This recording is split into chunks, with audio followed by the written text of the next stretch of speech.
The story opens in a gloomy place. The scenario seems quite chaotic with so many monster-looking creatures. The creatures gather around a man who bravely fights with them. The man tears so many of them into pieces. However, many of them are still alive. The remaining monsters run toward the man to attack him. The man hinders their attack with a magical protection sheet covering him. The protection shield has numerous pointed crystals. After a while, the monsters' dead bodies can be seen lying all around with pointed crystals thrust into them. The remaining monsters look at the dead bodies of their fellows and say how a mere human dared to kill them. They ask him what exactly he is. The man asks if they have yet to hear about him.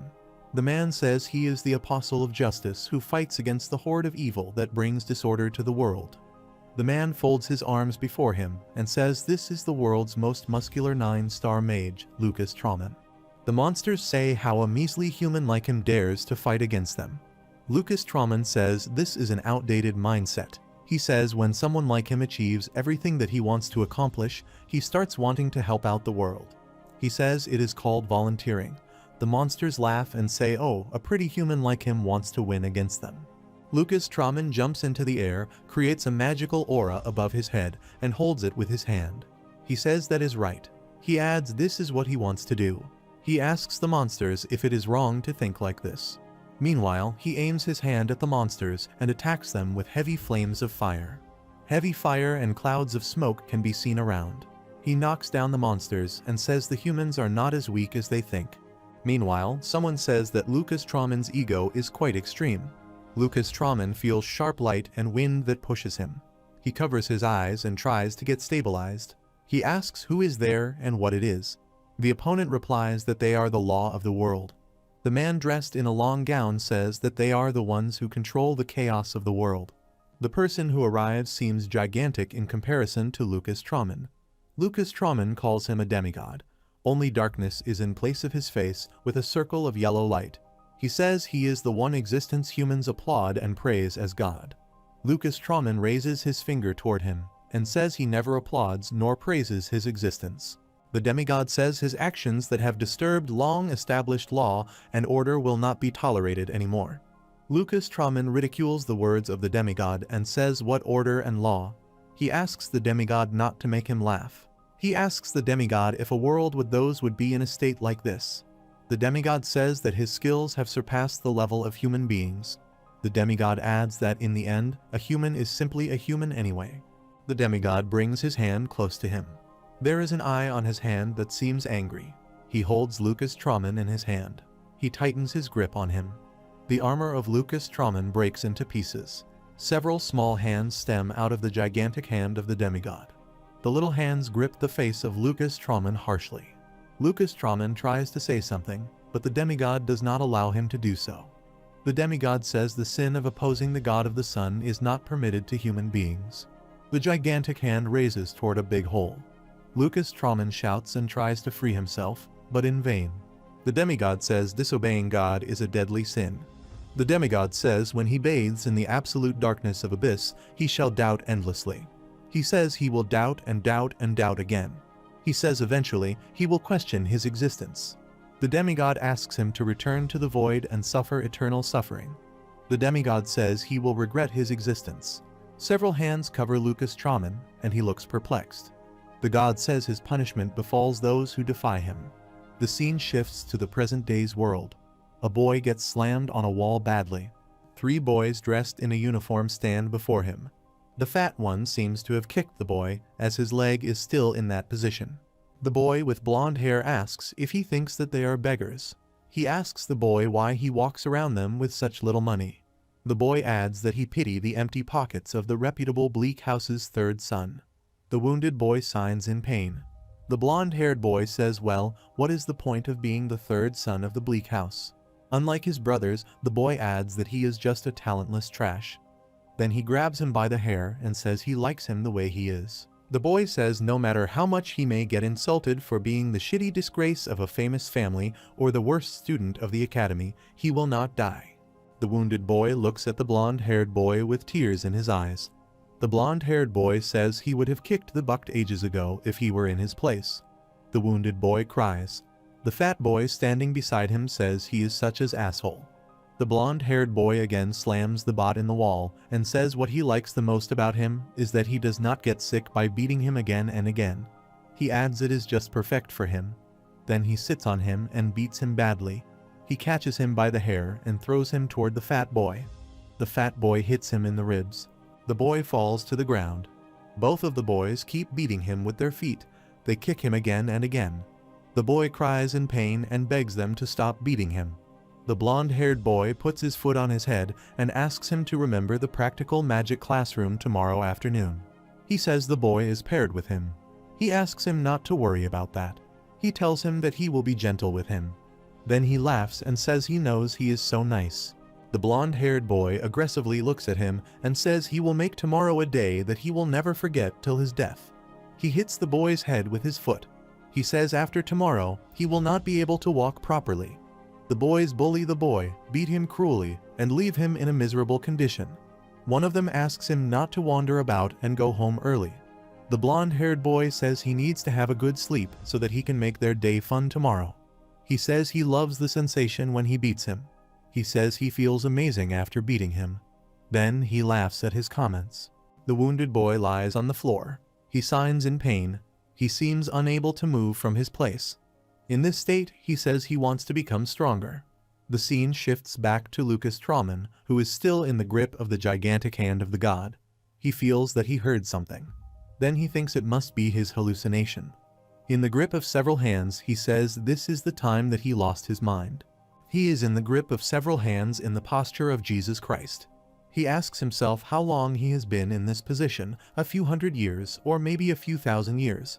He says the punishment of the god is the fear that he feels. He repeats the same words that he wants to become stronger. He says it may be his consciousness, not his hallucination. In a state of despair, he says he never knows that he is such a weak human being. The scene shifts to the present day. The injured boy sits on the floor in front of his father in the bleak house. The boy asks his father what he said. Before the boy finishes his sentence, his father intrudes and says he said he has to disappear from his life. The father says that he cannot overlook the fact anymore that he is just a stigma on the name of the family. The boy looks down and asks him if it is a sin to be weak. The father gets mad at this. He warns the boy and says that he is not allowed to ask such questions. The father says the bleak house cannot bear individuals who are incapable of becoming strong. The father calls the boy by his name Frey and tells him that he has never existed in his life. The father adds it will never happen in his life either. The boy cries bitterly. He looks at his heartless father with hopelessness. The father leaves Frey crying and leaves the place. Frey's house is quite well built. He comes into his room. He has a bottle in his hand. He looks at the bottle and thinks about something. He thinks about attempting suicide. He keeps looking at the bottle. He says he never thought that the death would be that terrifying. The scene shifts back to Lucas Trauman, who remembers God's words that he will doubt his life again and again. He remembers that the god said that he would doubt his existence eventually. Remembering these words, he feels aggressive. He shouts about what God is and what laws and orders are for. He struggles in the grip of several hands. He tries to free himself. He asks why they fancy this absurd world so much. He says now he understands why this world is so hideous. He clenches his teeth and says now he knows who keeps messing up with this world. He says he also knows why he is not giving up. He shouts in anger the name of the god and says he will bear the punishment in hell as long as possible if it is to punch his face. On the other hand, Frey vomits blood after taking sleeping tablets to commit suicide. On the other hand, Lucas Trauman's eyes sense stark light. Frey leans, puts his hand on the stomach, and says to himself, "Let's die." Lucas Trauman can feel Frey. He asks who is entering his consciousness. Frey cries and says he does not blame anyone. He says it is natural that the birds who cannot fly are killed first. He says it is his fault that he was born without wings. The tears wet his whole face. He says it is his mistake that he cannot get strong. He jumps from the height to kick the bucket. While dying, he can hear people's teasing comments. He hears someone saying he is useless. Another person says he is a disgrace to his family. Then someone says he is a disgrace to the academy. He remembers his class fellow's comment about why he does not die. The teasing comments of the people get on his nerves. Frey falls to the ground. He asks these voices to stop. He asks what right they have to judge him. Lucas Trauman sees Frey lying on the floor in front of him. The seal of hands around him starts opening. Lucas Trauman wonders how this happened. He says as long as the boy comes to his consciousness, he feels like warm sun rays shine over him. Frey's eyes are wet with tears and the blood is coming out of his mouth. Lucas Trauman comes close to him, touches him, and asks him who he is. Frey cries and says if he can be reborn someday, he will be able to leap off the ground and fly up to the highest place in existence and watch down upon the world from above. He says he hopes he will have strong, mighty wings. Frey dies, and Lucas Trauman's soul wakes up in his body. He finds himself in Frey's room. He looks at his body. He stands up and says he is finally back after 4,000 years. He says that the period was quite long. He says Frey Blake was the world's weakest human. He says he is Lucas Trauman, the world's strongest mage. He unties his hair and says from now on, he will be Frey and Frey will be him. He says Frey has given him freedom so that he will give him wings. He comes close to the window and turns aside the curtain. Lucas Trauman opens the window and looks at the sky. He raises his finger toward the sky and calls out the demigod. He says the one who is hailed as a god, wait and watch. He will get back to him soon. He says he will see him soon. The darkness of night prevails everywhere. Lucas Trauman comes out of the room. He meditated to revive his strength. He says he cannot use his power inside Frey's body. He says he must first muster the lacking energy and fortify his foundation so that he can collect mana. He says to fight the demigod, he needs to recover his original strength as fast as possible. Then he negates his words and says he even needs to get stronger than before. He remembers how the demigod defeated him. He tries to calm himself down. He says he should not be hasty. He says it is the chance that he found after 4,000 years. He closes his eyes and says to himself, he asks himself to discard his urge and quell his rage. He says for now he should do what he can do for now. The light of the dawn comes out and fills the surroundings. Lucas Trauman stands under the warm light of the sun and feels it in his soul. He opens his eyes and says he hopes that he has reached the 5-star with this. He creates an aura of magical power around him. Suddenly, he feels uneasy. He vomits blood. He says the impurities accumulated by the boy need to get them out of his body. He says he needs to vomit it out till the last drop. He leans forward and throws out the impurities. The scene shifts to the academy.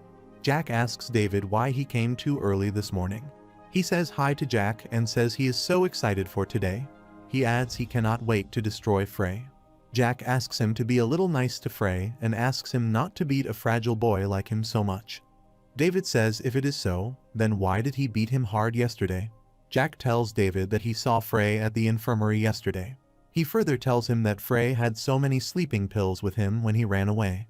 Jack says it looks like he is thinking about attempting suicide because of him. David says to Jack if he thinks that Moron can do this. David asks Jack to have a bet of 10 lunch tickets.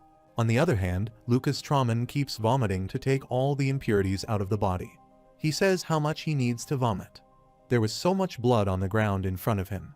He thinks if there is that much inside the boy's body. He says it looks like the boy has a big share of troubles. Then he says his share of problems is still greater than the poor boy's. He says he is starving. The scene shifts to Westrod Academy canteen. Everyone looks at him. They wonder if he is starved for the entire week. Lucas Trauman fills his mouth with food and eats like a mad person. He says they make delicious soup. He says since he is eating after 4,000 years, everything seems delicious. Students wonder if he is Frey Blake. Lucas Trauman seems to pay no attention to the comments of the other students. He keeps busy eating. Then he looks around and asks himself if he is supposed to go to class at the age of 4,000 or above. Lucas Trauman says he has no choice. He says he cannot make up for the gap of 4,000 years with Frey's knowledge alone. He says he needs to learn about how this world functions these days. Then he calms himself down and says he should not rush up. He opens the door and enters the class. The group of bullies looks at him. David says that he won 10 lunch tickets. Jack asks why this boy cannot commit suicide properly. David asks Jack how many times he should told him to bet correctly. Jack asks him to be quiet and says he is pissed off. David tries to hinder Lucas Trauman's way with his foot. David gives him a look and says, oh, he is finally here. Lucas Trauman looks at David and wonders if he is Frey's friend. Meanwhile, Jack comes and hits his head and asks him to give him 10 lunch tickets. He complains that he has lost his tickets because of him. Jack hits his head again and says he has to pay 10 lunch tickets back to him. Lucas Trauman thinks, who is he who hit his head like this? He thinks if he is a friend. Then he negates his thought and says probably not. He looks at the bully like Jack and thinks that no matter what, there are always people like him. Jack pulls his cheek. Lucas Trauman says he is trembling. He thinks he is trembling because a dimwit like him. Jack opens his big mouth and asks for the tickets again. Jack raises his hand to slap Lucas Trauman. However, Lucas Trauman hits him and throws him away. David looks surprised to see this. A girl raises her finger toward them and says, is it not Frey who is standing with Jack? Another student asks if he is the only one who saw that. Everyone looks surprised. Lucas Trauman says, oh, it is them who made Frey give up living and attempt suicide. Jack gets back to him and tries to hit him. However, Lucas Trauman hits him hard and slams him on the wall. Everyone looks surprised to see this. Jack becomes unconscious. Blood comes out of the edge of his lips. Everyone wonders what happened to Frey and how he managed to make Jack fly. Lucas Trauman holds his head and says, oh, this is so embarrassing that he has done to a kid. He says this is a special service for Frey. He says he is humanity's great Lucas Trauman and is doing things like this. David looks at Lucas Trauman with his open mouth. He asks what did that bastard Frey did to Jack. He says there is no way he is capable of doing such things. Everyone keeps looking at Lucas Trauman, who is Frey for them. Meanwhile, the professor enters the room and asks what sort of noise this is. The students look at Professor Dio. Someone tells Professor Dio that Jack has fainted and he is not moving anymore. Professor Dio sits close to Jack and looks at him. He thinks there are traces of martial arts that are used with mana. He thinks there is no one that talented in the school, even among the professors. Professor Dio intended to ask the students who did this, but he decided to wait to ask. Meanwhile, Professor Kevin enters the room. He tells the students that the professor left to take care of the teacher Jack, so he will be supervising today's class. He tells the class that Jack is just unconscious and his life is not at risk. He tells students that Jack will wake up in the evening and that they should pay attention to the class. Professor Kevin lustfully looks at the girls. He says the class's air is the best, and there are so many female students. He says especially lovely and pretty Isabel is there. Professor looks at her with lust in his eyes. Then the professor looks at Frey. A girl whispers that she does not like Professor Kevin. She says the dirty pig starts grinning whenever he looks at the girls. The other girl asks her not to make eye contact with him. Otherwise, he will target her. Professor Kevin comes close to Lucas Trauman and says it is quite odd to see Frey in class. He asks when he starts to take all of his classes. Lucas Trauman looks at the professor's face. He says he thinks Frey is such a brat. He regrets thinking that Frey was a dedicated and hardworking student. The professor asks him why he is signing. Lucas Trauman feels disappointed that Frey used to ditch classes. Lucas Trauman smiles and looks at the professor's face. He said sorry to the professor and said he was busy, which is why he missed classes. He asks the professor to be lenient. A student says it is quite sick that he used to miss classes because the professor used to bully him. The professor gets mad at his excuse. He says he means he has more important things than his class. Lucas Trauman says that is the case. He passes a teasing smile to the professor. He says he is at the age where children feel sensitive about everything. The professor angrily asks him what he is talking about. Professor Kebis asks him not to laugh. He threatens him that he will regret laughing later. Professor Kevin says he knows why he is sensitive to everything. Professor Kevin passes an evil smile and says he is not a condescending professor who thinks his classes should be the top priority. The professor says he has a question. One of the students says poor boy Frey got properly marked. The professor asks him if he is properly following the lesson contents. The professor says he will give him a quick quiz. The professor says if he fails to answer even a single question, he has to take responsibility for the defying attitude as the trainee of the academy. The professor asks him to answer the first question. He says the first question is to name 3 items that were used by the great warrior magician King Cassijan.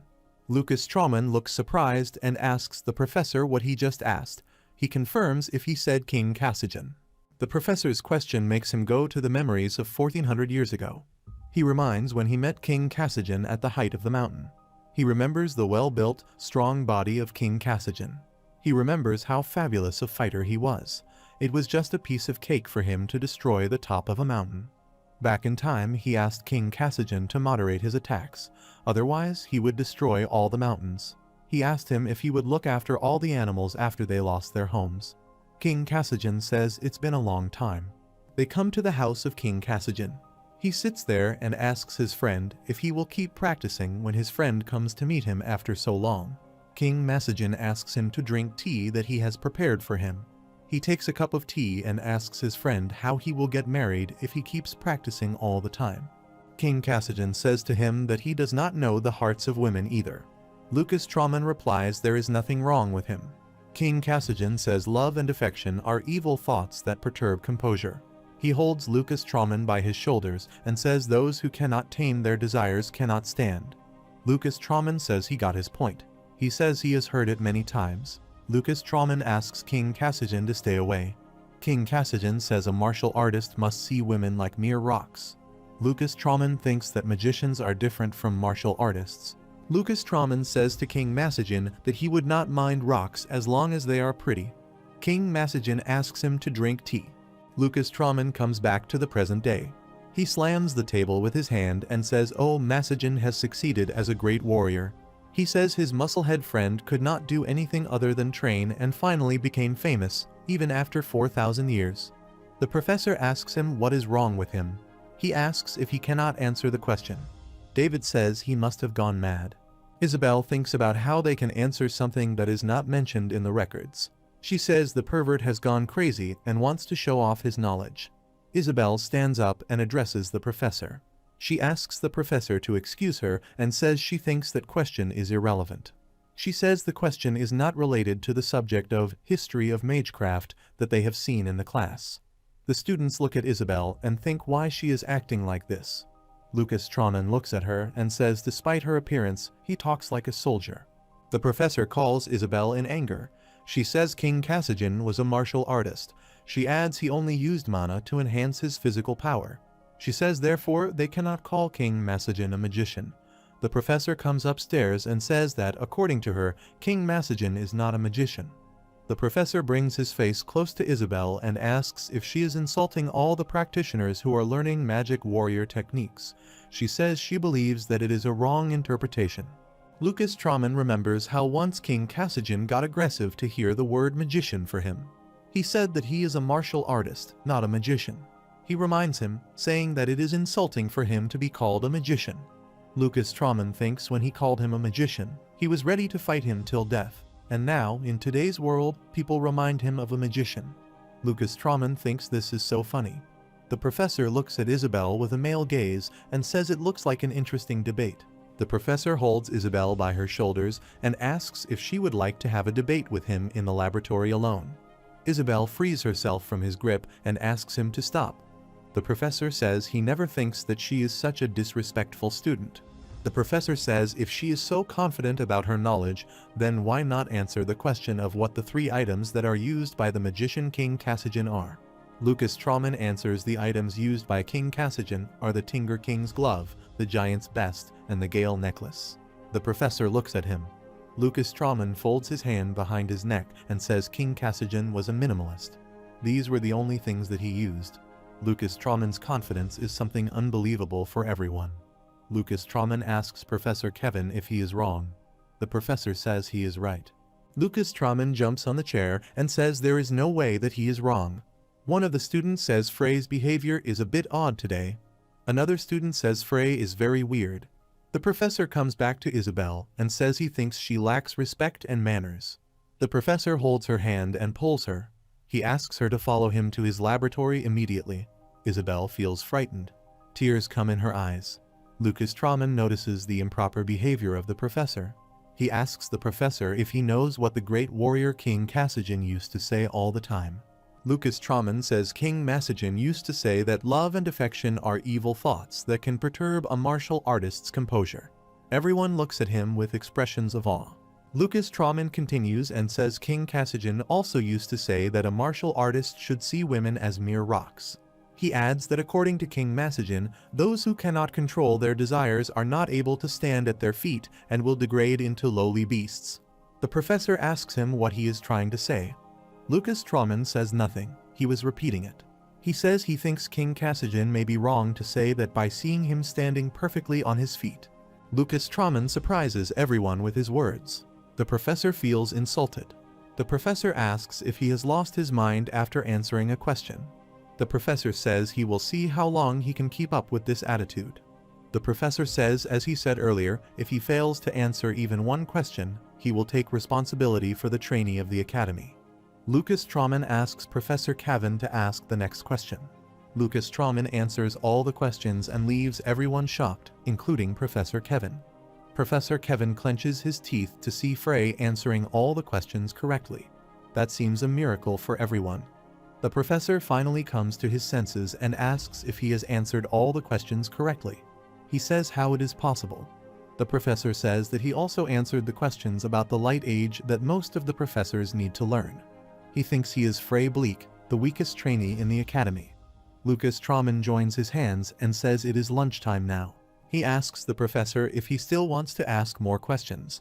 He says that the quiz is fun, but he is feeling hungry now. He stands up to go for the lunch. The professor wonders how a little brat like him knows so much about the time from 4,000 years ago.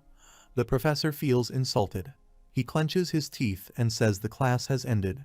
Lucas Trauman says thank you to the professor and runs toward the door. Lucas Trauman comes outside in the ground and thinks he will eat a lot of food. Isabel comes after him. She asks him if he is going for lunch. Lucas Trauman looks back at her and does answer her question. Isabel wonders if he ignores her. She keeps following him. Lucas Trauman has noticed it for some time. Then he stops, looks back, and asks her why she is following him. She replies she is also on her way to the lunch. Lucas Trauman asks her why she talks like this. He says this is weird. She says it is the family heritage. She asks him to be understanding. The scene shifts to the lunchroom. Lucas Trauman orders so many things to eat. Isabel asks him if he is going to eat off of this. Lucas Trauman asks her to try starving for 4,000 years. He says that after that, all food becomes delicious. Lucas Trauman stuffs his mouth with the food. Isabel asks if she can ask him what he is talking about. He says there is no need to know. He asks her why she has been following him everywhere since earlier. She asks him not to misunderstand her. She says there are a few empty seats in the lunchroom. Isabel asks him how he is so knowledgeable about the light ages. Lucas Trauman asks her what light ages are. She tells him it was the time 4,000 years ago when 4 masters were active. She says it was history when magecraft was the most advanced and brightest. She asks him if he is not aware of that. He says the magecraft was not established 400 years ago but regressed. He thinks it could be that the demigod intervened. Isabel says the 4 masters who brightened the magecraft's history are the magic warrior King Kasajin, the great sage Schweizer Wilseman, the black witch Iris Fisfounder, and the man hailed as the strongest mage. She says he is the man whom she aspires to rival, Lucas Trauman. She says he was certainly an incredible master. Lucas Trauman looks surprised. She says if Lucas Trauman had been alive, she is certain that she would have asked for his hand in marriage. Lucas Trauman laughs to hear this. She asks him why he is laughing. He says a little girl who has yet to grow up is talking about marriage. He says this is funny. She asks what he is saying. Lucas Trauman says he accepts her feelings, but he is not interested in children. Isabel says this is discourteous. She says when she asked him for marriage. A student asks what kind of pairing is that Isabel is eating with Frey. Another student tells him that earlier she was chasing Frey. The boy wonders why the proud Isabel, who always ranks in the academy's top 2, was chasing Frey. He says even the infamous David gets rejected by her every day. David hears their comments and looks at them with anger. The boys say they do not mean that. David looks envious to see Isabel with Frey. David says Frey is quite annoying today. Isabel says she is talking about Professor Kevin's last question about Schweizer Wilseman's methods. She says he told the class that there are 3 methods: assimilation, amplification, and battling. She says she has learned that there are only 2 methods given by Schweizer Wilseman, which are assimilation and amplification. She asks him if he will give her the honor of learning the 3rd method, battling, from him. He asks her at which stage she is. She says she is a competent 3-star. She says she is quite talented and that she gained 3 stars at this young age. Isabel seems unable to understand what he is talking about. She says she had heard him earlier talking about someone who lived so long. Lucas Trauman says he has lived for a long time, far too long. She asks him if he is of a different age than her. He says the answer is both yes and no. She asks him what he means. He takes the support of CK of the chair and says he is so filled. Isabel asks him if he has eaten all the food items he ordered. Lucas Trauman ignores her question, picks up empty plates, and asks her to take her time to eat. She says he has yet to answer her question. She asks what kind of method is bettling. He asks her to read books to know the answer. He tells her that he does not have knowledge but practical experience. He adds his answer might be biased. Isabel looks shocked to hear he has experience with the method, not mere theoretical knowledge. Lucas Trauman leaves her in a state of confusion. She thinks, who is he? The scene shifts to the training ground. The students gather there for the practical training. The professor announced that today they would have a practical session of a 1 versus 1 magical battle. The professor says for the sake of fairness, only star 1 magic spells will be tolerated. David says that he finally gets the chance to have a battle with Frey. He enviously looks at Isabel and Frey, who are sitting together. Isabel asks Lucas Trauman what he is battling. David thinks about why Isabel is with Frey. The professor announces that there will be real battles. The professor says the students will be responsible for the injuries. She adds, therefore, that trainees will come on stage to experience real battles. Lucas Trauman asks Isabel about the name of the professor. She says he is asking about Professor Jane. Lucas Trauman says the professor is gorgeous. Isabel asks him if he is in the right state of mind. She says he is talking about a professor in her 40s. She asks him if he is serious. He says yes. The professor asks the students to watch and learn. Lucas Trauman says that is what the perfect women's beauty looks like. Isabel says his taste in women is old. The professor announces the first match between trainee Frey and trainee David. Both of the boys come on the stage. David asks Frey how he is feeling. He says the weight has been torturing him. He says he could not sleep the last night because of excitement. Lucas Trauman passes by David and comes close to Professor Jane. He takes Professor Jane in his arms and says he realizes why he opened his eyes after a long slumber. He says it was all to meet her. He asks the professor not to worry. He says despite his appearance, his soul has lived more than her. Isabel says what he is talking about. Lucas Trauman asks the professor if she will give him the honor of taking her out for dinner. He looks into her eyes. The professor pushes him aside and asks him to go back to his position. She says she is giving him the last warning. He asks if he wins the match, will she go out with him to dinner? Students laugh at the possibility that Frey can win from David. One of them says he has gone mad. Another one says this is hilarious. David says Frey, who can use only 1-star spell at his best, can defeat him. He says this is impossible. The teacher says that if he wins against David, she will treat him to dinner. Lucas Trauman says so. This is a promise. Professor Jane loses her balance. Then she says this is embarrassing. She should calm down and have a grip on herself. She says her heart should race because of a kid. David asks him if he has gone crazy. He says he has yet to learn that his taste is like this. David asks him if he requests the professor to stop the match. Lucas Trauman asks why they would ask the professor to cancel the game. David gives him a look and says it seems like he had a tight sleep last night. David looks at him and says he does not understand his situation. David smiles evilly and says he will start destroying Frey's vocal cords. He says then he will break his one limb at a time. He says he will not be able to tap out or cry. He adds that it would be fun. He says he already told him that today is the last day he can properly walk. Lucas Trauman says he does not think that any 1-star spell can inflict that much injury. He says it is possible because he is David. The professor announces the beginning of the match. The spectators shout with excitement. The match begins. David uses the Stone Rage spell and takes up many rocks in the air. Students wonder if he is going to use this spell. Isabel comes close to Professor Jane. She asks if she has yet to announce that students can use only star 1 magic spells. The professor says that he did not break the rules. Isabel asks the professor how this spell cannot break the rules. David says this is something that only the direct successor of their family can use. He says this is vision magic. He says it is strong magic. He says if the conditions are fulfilled, even one star can use it. Lucas Trauman says the vision magic is like a symbol house, and he uses it to bully people. David asks him if he is scared. Lucas Trauman says of course not.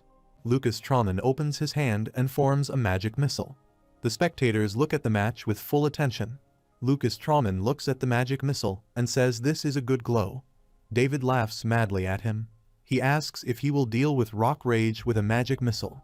He says this is the only magic that Frey can use. Lucas Trauman punches the missile toward David and then controls it with the movement of his hand. The magic missile hits David right in his vocal cords. He shouts in pain and falls to the ground. The rocks spread around him on the ground. Isabel, Professor Jane, and all the other students look surprised at Frey's move. David cries badly with his runny nose. He tries to speak but fails to do so. He gets badly hurt in the vocal cords. He says his voice is not coming out. He sighs in pain. One of the students commented on what a racket is. The boy says that he heard that there is a C-class magic training lesson, but the scenario is quite different. Lucas Trauman says to David that he has used vision magic without its proper knowledge. He adds this is quite shameful. He says this brat is staining his family name. Lucas Trauman laughs and asks David what he was saying earlier, that he will destroy his vocal cords. Lucas Trauman forms another magic missile and says David plans to break his limbs simultaneously. David says he was wrong. He begs his mercy and says he was wrong. Then he feels that his voice is not coming out. This time, Lucas Trauman attacks his leg and breaks it. David cries badly in pain. David begs him for mercy. Lucas Trauman asks him what is wrong with that. This was his plan after all. Lucas Trauman asks David if he is not feeling well. David again begs him to stop with the movement of his hands. Isabel asks Professor Jane to stop the match. She says they already have the winner and should stop all this. The professor says David has not accepted his defeat yet. Isabel says, but he is unable to speak. The professor says she told them the game would be like a real battle. The professor says the road to becoming a mage differs from a road one can walk with half-hearted expectations. She says such as assuming the opponent will stop the fight when things get dangerous. Isabel looks at the professor and tries to understand her words. Lucas Trauman tells David that he loves to bully him, but dislikes being on the receiving end. He says it is because of people like him who call themselves magicians the world is in such a worse state of being. Lucas Trauman says David should not be able to use magic. He says that will help for the rest of his life. David gets scared. Lucas Trauman says he is just kidding. He asks David if he thinks that he will break his limbs. He says he knows he is nice and gay, so he will stop at his legs and pity him. Then Lucas Trauman turns back. David takes a heavy breath. But Lucas Trauman returns and asks him if he does not have 2 legs. Lucas Trauman laughs and forms another magic missile. He moves the missile with the movement of his hand. He aims the missile at David's leg. David begs for mercy, but Lucas Trauman ignores it. He throws the magic missile at his leg and breaks his second leg. David signs in pain but is unable to say anything as his vocal cords get damaged. 2 senior students stand among the spectators. One of them says that this first-year student has quite decent skills. The other one seems to agree with him. He thinks for a while and starts walking. Everyone talks about Frey's victory in the academy. Everyone asks the other if he heard about Frey's victory against David. Another says Frey has an overwhelming win against David. Frey's victory seems to be the hot topic of the academy. Another student tells his friend he heard from one of his friends from the same class that David has been sent to his family with broken legs and destroyed vocal cords. Another student says David's future as a magician has been doomed. One of the students says David has reaped what he sowed. He adds he was such an asshole. Another one says the academy's ambience is a lot better now. All of them wonder how trash like Frey won against him. They say something just happened to him. One of them calls out to have a look at him. One of the students asks if he has signed a contract with the devil. Frey puts his hand in his pocket and walks confidently among the students. He ignores all the comments. A boy comes towards him and asks if he is Frey Blake. He replies yes he is. He asks him who he is. The boy tells him that he is a 4th-year trainee. He says his name is Dalman Mylost. Lucas Trauman asks him if he is an upperclassman. Dalman Mylost invites Frey Blake to join them in the Trauman rings. Lucas Trauman is surprised at this name. Dauman Mylost thinks he must have heard about this, being an academy trainee. Dauman Mylost tells him Truman Rings is an assembly of trainees that presents Westrod Academy. He shows his ring and tells him that it is not a gathering that any trainee can join. He says only those trainees who they select can join them. Dauman Mylost again shows his ring and tells him that it is a rune ring that indicates membership in the group. He asks him if this is not cool. Lucas Trauman ignores him. Dauman Mylost tells him the ornament here is the master craftsman Proteus's handiwork. He tells him it is pure gold and leaves traces behind when one bites it. He further says that as long as they have this ring, they can choose a job they want to do after graduation. He adds it means he will not starve after having it. He says this is not all. He says the one who leads this Trauman Rings is one and only. Before he completes his sentence, Lucas Trauman moves forward. Lucas Trauman seems irritated by the long details the boy gives. Dauman Mylost sees Lucas Trauman leaving the place. He calls him and asks him to stop. He says if he is insane to lose the opportunity like Trauman Rings. Another boy asks Dauman Mylost to stop doing this. He says this enough. He says they cannot convince him in this way. Dauman Mylost looks back and calls this boy Lord Peruan Jun. Dauman Mylost bows before him in respect. Lucas Trauman looks back at Lord Peruan Jun. They both share eye contact. Lord Peruan Jun walks toward Lucas Trauman and says they have never met. He tells Lucas Trauman that he is the manager of the Trauman Rings, Lord Peruan Jun. Lucas Trauman looks at him inquisitively. Lord Peruan Jun says he says sorry on behalf of Dauman Mylost. Then he adds he also wants to invite Frey Blake to the assembly of Truman Rings. Lord Peruan Jun and Lucan Trauman look at each other. Lucan Trauman says, looking at him. The composure of the boy is impressive for this age. Then he moves his hand and says he is not interested. He says nothing will change even if he joins their group. He says he would not copyright his name, so they should have fun among themselves. Dauman Mylost feels aggressive at his words. He calls Lucan Trauman a shameless bastard. Lord Peruan Jun maintains his composure. Dauman is about to pass more aggressively, but Lord Peruan Jun stops him. Lucan Trauman turns to leave the place. Lord Peruan Jun's gaze follows him for a long time. Lord Peruan Jun seems to have a mysterious personality. The scene shifts to a restaurant. Professor Jane comes out with Lucas Trauman on a dinner. The professor says to Lucan Trauman that she has promised to give him a treat. But why did he bring Isabel with him? Lucas Trauman looks at Isabel and says he has asked her to leave. He asks her to put down her fork and leave. Isabel keeps eating. She asks them not to mind. She says she is following two of them because she is worried. Lucas Trauman asks her to leave. He gets mad at Isabel and says there is a limit to everything. However, Isabel needs to notice it. Professor Jane looks at them. Isabel says she searched it but did not find any information about battling. She says what he wants her to do when he is not ready to teach her battling. She says she has no other choice but to follow him around everywhere. Lucas Trauman looks at her with anger. Professor Jane gets alert to hear the word battling. She asks if they are talking about King Cassigen's method of training. Isabel looks surprised that Professor Jane also knows about it. The professor sipped the drink and said she had heard it in the Mage Academy. Professor Jane tells them that she has searched a lot about King Cassigen's training method, but no record is available. She looks at Isabel and asks if she is saying trainee Frey knows about that method. She tells Lucas Trauman that she would also like to hear about it if he is not bluffing. Lucan Trauman takes his drink and puts his mug on the table. He leaves his seat and comes close to Professor Jane. He folds his arms around her neck and pulls her close to him. Professor Jane needs clarification on his actions. He asks her if she wants that talk in her bedroom. He comes a little more close to her. The professor wonders why she is behaving like this to a trainee who is 20 years younger than her. He tries to kiss her. The professor feels her body and mind are working separately. She fails to resist him. Isabel punches on the table and asks Frey why he is behaving like this to the professor. She asks him to stop acting shamefully to the professor. He asks her if she is still here. Isabel gets mad at him. Lucan Trauman comes out of the restaurant.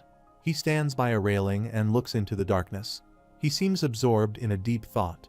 He thinks if the demigod is giving that, then it must be a thorn in his side. He says he was expecting him to remove all the traces of their existence. He thinks, but the scenario is different. He says even after 4,000 years, the information about him and King Cassigen, Iris, and Schweizer is barely distorted. He looks into the water and thinks, how is that possible? He is unable to comprehend the situation. He says if it means there are still people following their will and fighting out. Isabel arrives there. She notices her thinking about something. She walks toward Lucas Trauman. Lucan Trauman says he wants to ask her a question. He asks Isabel who the Academy's honcho is. Isabel says honcho is a childish word. Lucan Trauman says who cares about it. He asks her who is the strongest among the professors and the trainees. He repeats his question and asks who it is. Isabel says he still needs to answer her question. He says he will answer it if she tells her what he wants to know. Isabel jumps in excitement and asks him if it is true. Looking at her response, Lucan Trauman asks her if she is that excited. Isabel tells him that the strongest among the trainees is Lord Peruin Jun. She adds the strongest among the professors are Professor Dio Pulsman and Professor Adelia. She tells him that the strongest person among all of them is her aunt. Lucas Trauman wonders how. Professor Jane arrives there. She tells Lucas Trauman that trainee Isabel's aunt is the director of Westrod Academy. She says her name is Lady Cirrus Trisnine. Professor Jane folds her arms before her and tells him that the director, Lady Cirrus Trisnine, is a 6-star magician. She tells him that she has received the Ice Synthesis title from the Empire. Lucas Trauman becomes stunned to hear this. The professor tells them that a mage stage can theoretically reach the 9-star. She adds that the last person to achieve that stage was 3,000 years ago. Professor Jane says there are still discussions about whether it is true. She tells them most people say that the highest stage that a mage can reach is 8-star. She says there are merely 10 megas that came to the rank of 8-star worldwide. The professor says in that case, getting the stage of 9-star is just a legend. She adds that reaching the possibility of a 9-star is not true. Lucas Trauman looks at the academy building. He thinks for a while, then says it looks like the one who created a protection spell around the academy is also the director. He says it is just his guess. Professor Jane also looks at the academy's building and thinks he might be right. She says, but she does not know if it is like this. Lucan Trauman again looks at the academy's building and notices the spell. He thinks it is not the kind of spell that a 6-star could create. He suddenly remembers Lord Peruin Jun's invitation to join the group of Trauman rings. He says there is something wrong. He keeps thinking about it while talking with Isabel and Professor Jane. He thinks Lady Cirrus Trisnine might know something about it. He says he has to meet Lady Cirrus Trisnine. He thinks for a while and looks at Isabel. He calls her. She says yes to his call. Lucan Trauman says he can involve an innocent child until he knows how long the demigod's influence reaches. He thinks it depends on the situation. He says he might need to suppress the academy director himself. Lucas Trauman asks them if he should reach 7 at least. Both Isabel and Professor Jane wonder at his question. Professor thinks if he is kidding. She says it would take him 10 years or maybe 20 years if he wants to reach 7 stars if he is in a hurry. He thinks he can get the level before the vacation ends if he trains hard. Professor Jane asks him what he just said. She smiles and says who knows, his bluffs may become a reality one day. She says it is good to dream big and aim high. He looks at the professor. He comes toward her and holds her in his arms. He says his dreams are not the only big thing. He says his love is also big. He asks her if she can check his passion. The professor asks him to stop. She thinks she cannot do this. He is a student. Isabel clears her throat to get their attention. She asks Lucan Trauman to be careful from now onwards. She says if he keeps acting shamefully toward the professor, she will complain to her aunt about him. Isabel warns him in clear words. He makes a bad face and says this is why he hates kids. Isabel gets mad at his comment. She asks him if he calls her a little kid. Professor Jane says that is right. Isabel asks Professor Jane what she means by that. Professor Jane says nothing. Both Isabel and Professor Jane leave the place. Lucas Trauman stands at the same place, absorbed in his thoughts. He says he should be careful and not rush. He says he needs to do what he can do without making mistakes. He looks at the moon and says that is the quickest way. 2 weeks later, David entered the academy with the support of crutches. He shouts, "Where is Frey, the bastard who dares to hurt him?" He says he does not know what Shady thinks he did, but there is no way that he can lose to a lesser like Frey. He says he will kill Frey Blake. He shouts like a lunatic, All the students look at him. David enters the classroom. Everyone notices him. He calls out to Frey and asks what he would think that he would spare him for hurting him. Lucas Trauman looks busy reading a book. David comes toward him and says he will make him regret being born. David says he orders all the boys to. Before he completes his sentence, Lucan Trauman forms a magic missile and aims it at David with the movement of his hand. He throws it at David without looking toward him. The magic missile hits him badly. David jumps into the air and falls to the ground. His crutches also break into pieces. This time, his nose was badly hurt by the magic missile. All the students gather around him and see him sighing in pain. David lies on the floor unconscious with his broken leg and nose. Meanwhile, Professor Kevin comes to the class and tells the students that David is sent back to his family to rearrange his broken nose. Lucas Trauman walks in the corridor with his hands in his pockets. He walks confidently and thinks this is so silly. He says he does not expect these kids to do things like that. He believes they should at least have some class. He says it is different from the place called Westrod Academy. He shakes all these thoughts out of his mind. He says he is bound. He says he needs to have more practical training to use mana in Frey's body. Lucas Trauman gets absorbed in his thoughts. He hears someone calling him. A boy comes and asks if he is Frey Blake, son of a bitch, who wiped out the floor with David and made a rage out of him.